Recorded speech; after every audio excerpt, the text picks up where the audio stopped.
As we learn from the past, it can help us to shape the future. And here to help us do just that is Cory Mills, a decorated combat veteran and the founder and CEO of PACEM Solutions. Cory, I first want to start on this issue that's happening across the country right now, where we're seeing a lot of protests, a lot of unrest. We now see that it's a lot of anti-Israel groups that are joining Black Lives Matter, as well as a lot of just progressive, in fact, self-described Marxist groups as well. Does this surprise you to see this coalition taking shape? No, not at all. And thanks for having me again, Alex. The Black Lives Matter movement has been hijacked from the very beginning. It's been overly politicized.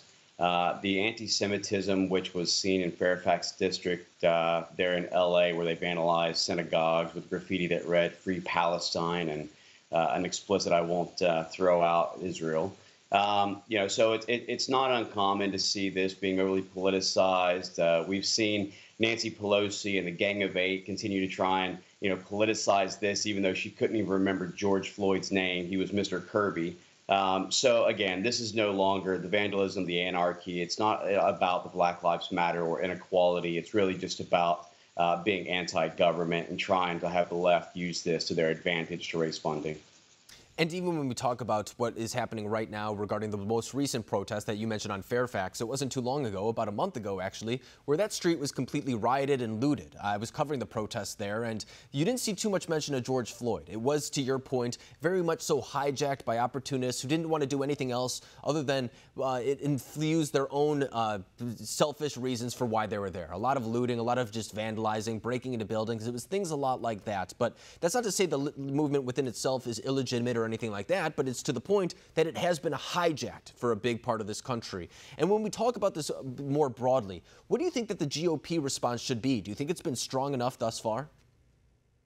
Well, I think the president's response has been phenomenal. I think there are some of the GOP that needs to stand up and really fight for this president. I think that they've been weaker than they should. They need to realize that the Democrats from a long time ago has now taken their gloves off. They're not looking and caring about decorum and professionalism, as we've seen continuously. And I think it's time for us to not necessarily waller in the mud with the pigs, but I think it is time to go ahead and stand up and start calling out a lot of these, political gamesmanship and kind of uncouth rhetoric that's basically dividing the nation by the left.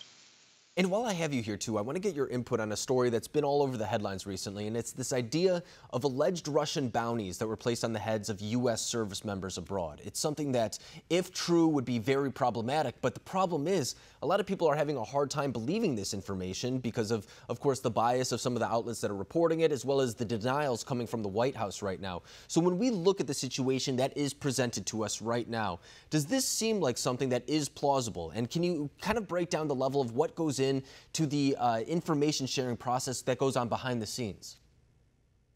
Look, anything is plausible. Certainly state and non-state actors want to see the U.S. bogged down in Afghanistan. That distracts us away from focusing on additional sanctions. But let me just comment on the fact that when you have an intelligence cycle, that's a very closed-loop cycle. So it goes from, what is the definitive planning and questioning that we're trying to ask into the collection phase of things. And then that goes into a collation, a validation, and an evaluation that goes into a single-based format for an analyst to basically go into and then look into the dissemination purposes. We already know that various intelligence agencies contradicted one another on these findings. And we have to keep in mind, this president has been stronger against Russia than anyone else, even pulling out of the INF treaty that was back from the Cold War era.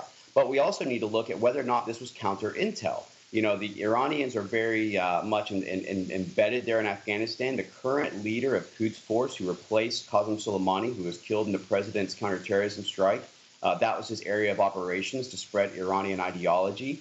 But we need to think about the fact that we can't act on raw data, raw intel. This is what everyone was beating John Bolton up about, was that he was a war hawk wanting to attack for every single piece of intelligence. This president, however, has been more calculated, and I think that Ratcliffe and the rest of the intelligence community has also ensured that the intel that's being presented can actually be actionable intel.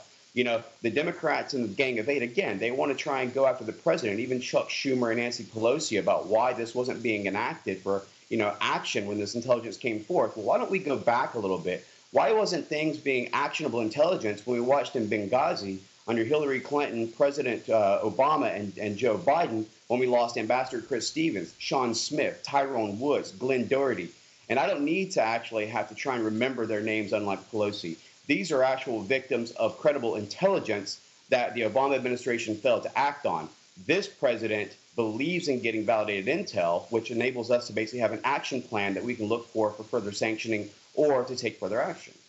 And when we look back at the Obama administration, too, this actual circumstance did kind of arise in some degree during that time period as well. There were allegations that Iran was putting bounties on the heads of U.S. soldiers abroad. And, of course, that didn't make the same type of headlines. And, in fact, it wasn't too long after that where the Iran nuclear deal was struck, not only lifting sanctions off of Iran, but also giving hard cash to Iran shortly after that. So I think the dispute about how the media is covering this is very much so evident to a lot of people who are paying attention to this issue. And I think it's also worth noting that this type of information is surfacing at the time where we're trying to pull troops out of Afghanistan. That was a campaign promise in 2016.